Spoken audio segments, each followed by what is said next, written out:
Kailangan. Tingnan mo. Kaon kang sis. Ba. Hindi ka magkaon eh.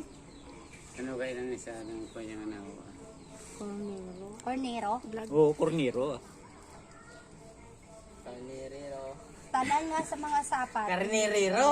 Kaliro. Bule. Kaliro. Kay makasala mo. Sala.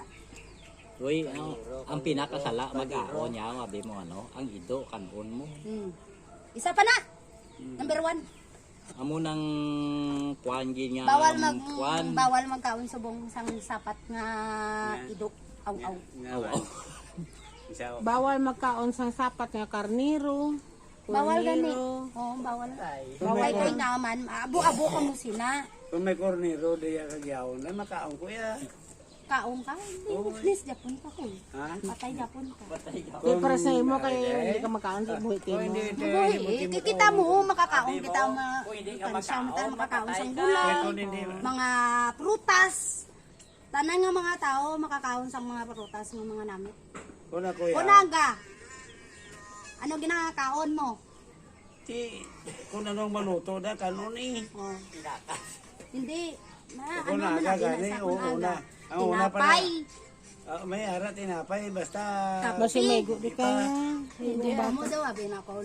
Basi may guan mong bata. Dapat daw kuno sa imo nga may sakit ka. Dapat maggatas ka.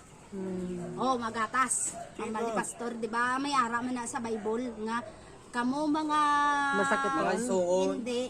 Aw. Hindi anang mga ano lang tawag. Ipos pala dyan. Wati mo kabalo dyan. Ang ano nga ang kuwan nabi daw ng mga sakit abi sa mga senior ng mga prutas, kapayas, mga avocado, mga grapes, mga apple, amo daw na, mga saging, para malawig daw ito nga kabuhi. Amo daw na. Mag-grade pass ka. Ano daw na? Mag-grade pass?